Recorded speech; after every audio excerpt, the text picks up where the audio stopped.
es, antes de terminar, vamos a hablar del tema estrella del canal. Vamos a hablar de Daniel Sancho otra vez. Ya llevamos 3 días, que es que no para la cosa. Buenas noches, Vicenta, que descanses. Te lo puedes ver mañana. Bueno, aquí tenemos una noticia que luego me decís en privado misterología. Bueno, Daniel Sancho recurre a los derechos humanos y pasa el fin de año en una celda donde las paredes se cierran poco cada día. Bueno, vamos a ver solamente parte de la noticia porque no me apetece leeroslo todo. Bueno, la guerra mediática, vamos a empezar. ¿A dónde estaba esto? Es esta noticia, ¿verdad? A ver si.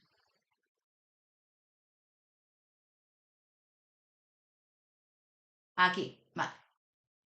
Pues voy a leer el principio, os lo va a leer la inteligencia artificial y cuando vea yo pararemos, ¿de acuerdo?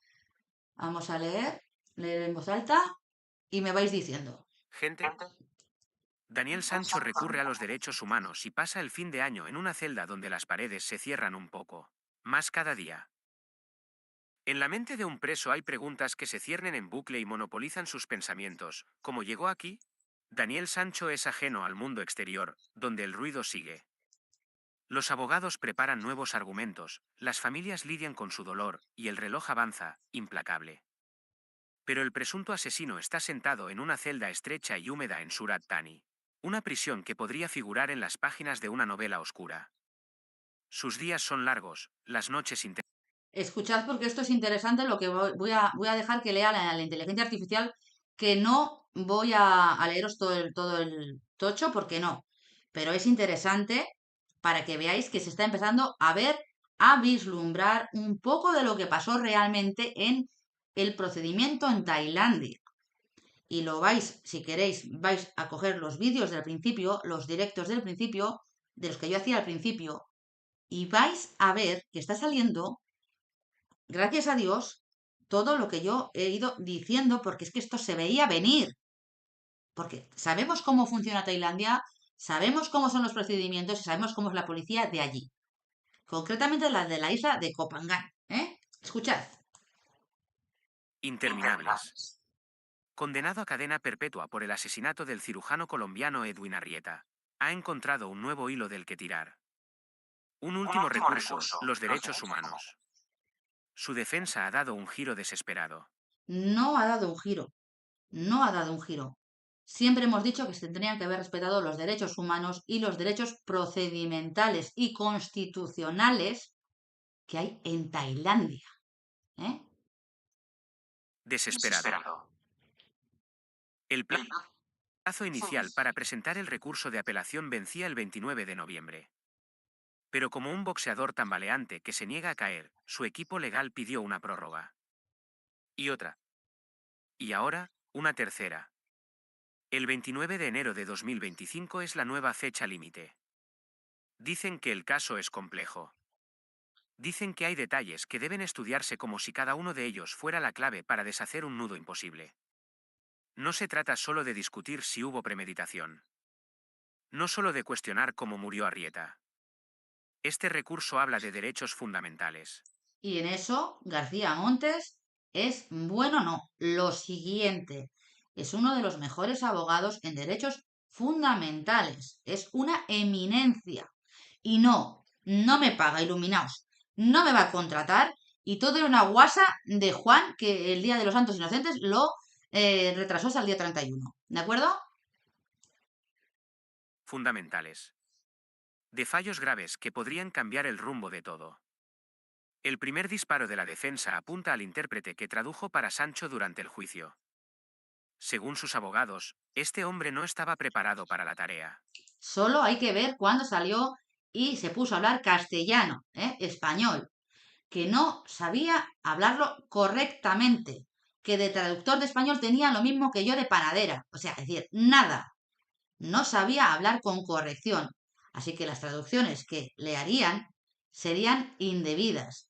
Y además, me voy a poner yo, chicos, para que veáis, os recuerdo que el mismo embajador o alguien de la embajada le dijo a Daniel Sancho y a sus abogados, a la gente que estaba allí, que les estaban traduciendo mal, que no estaba teniendo derecho a un traductor y que lo que estaba diciendo, lo que estaba diciendo Daniel, no era lo que estaban traduciendo.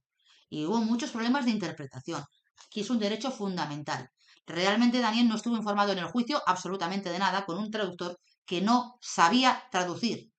Y esto está grabado. Y gracias a Dios, las cámaras de... Fijaros que yo no me gusta la televisión para nada, ¿eh? Pero gracias a Dios esto se ha podido quedar acreditado con grabaciones. Maldita hemeroteca. Seguimos, ¿eh? Para que lo sigamos viendo. Tare. Las palabras que fluyen como un río en una sala de tribunal fueron, dicen, arrastradas por la corriente. Nada era claro. Nada era seguro. Luego está el primer abogado tailandés de Sancho, Cunanan. La defensa lo acusa de no luchar, de no alzar la voz por su cliente. Y de esto hay grabaciones, porque resulta que este señor se filtró una conversación que tuvo con Anán, que está en los medios de comunicación, y yo lo tengo guardado para que los iluminados, el día que me digan que no, sacárselo y ponérselo en los morros.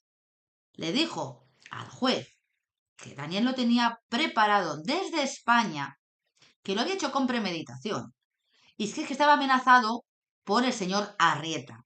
En vez de negarse a hablar con el juez y que lo que le hubiera contado Daniel sea cierto o no, habérselo callado y haber guardado debidamente el secreto profesional, violó el primer mandamiento que tiene un abogado, que es el deber de secreto respecto a lo que se le dice por su cliente y no vender al juez. Y además, en las supuestas actas que han leído, decía que el señor Cunanan, que no sé si son las ciertas o no, realmente, esto decía que este señor, el Cunanan, había ayudado al juez, al abogado real, que había traducido tal cual lo dijo el señor Trium en sus canales, en su canal, que el señor Cunanan había ayudado al abogado real que había ayudado en la investigación.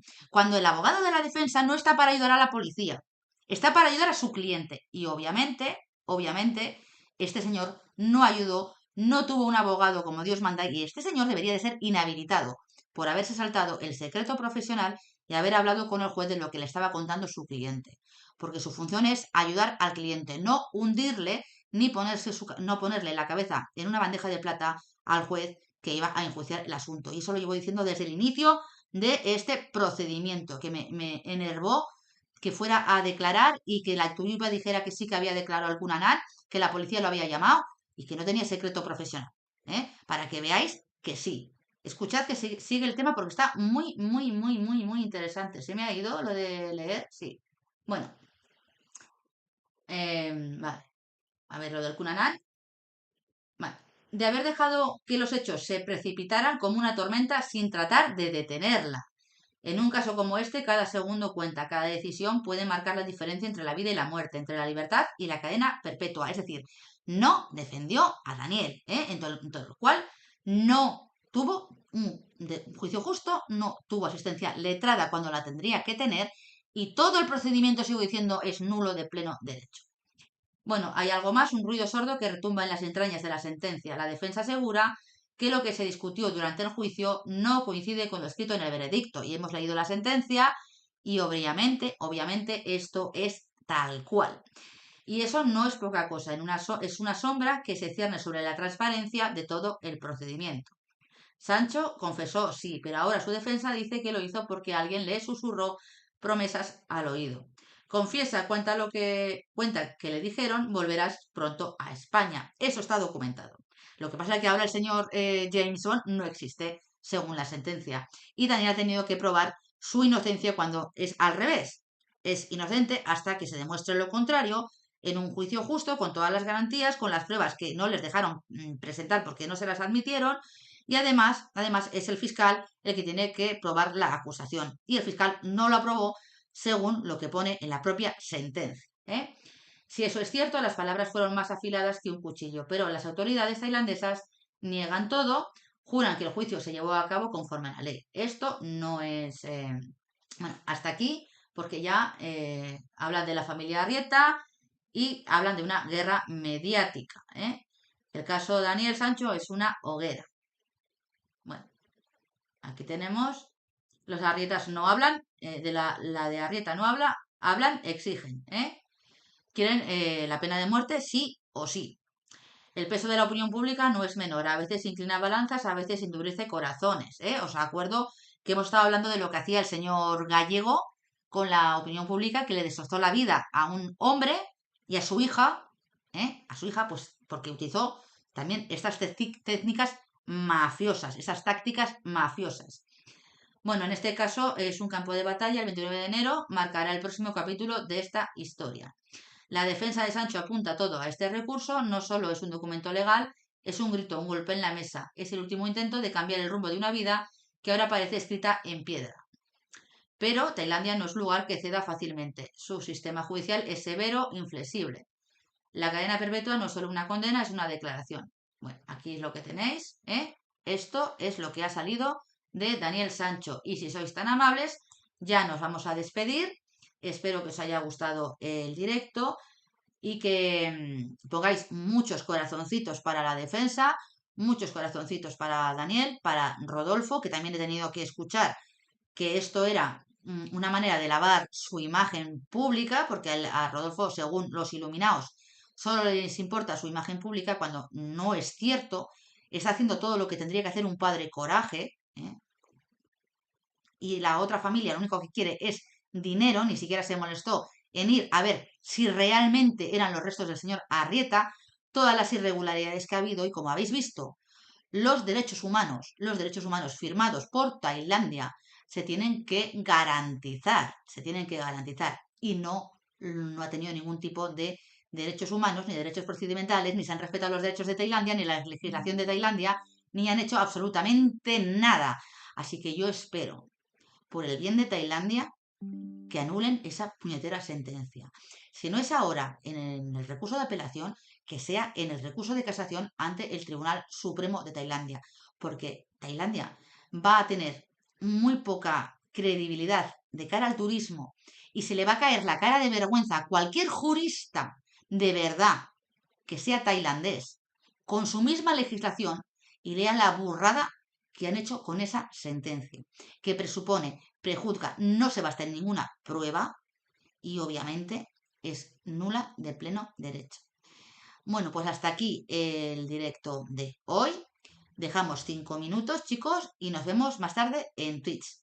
Espero que os haya gustado. Feliz año a todos y por favor, todos los corazoncitos del mundo para apoyar a la defensa, que veáis que son unos grandes profesionales, apoyar a Rodolfo, apoyar a Daniel y mostrar que hay gente que tiene sentido común y que lo único que pretendemos es un juicio justo con todas las garantías, con respeto a los derechos fundamentales de las personas, porque así lo ha firmado Tailandia.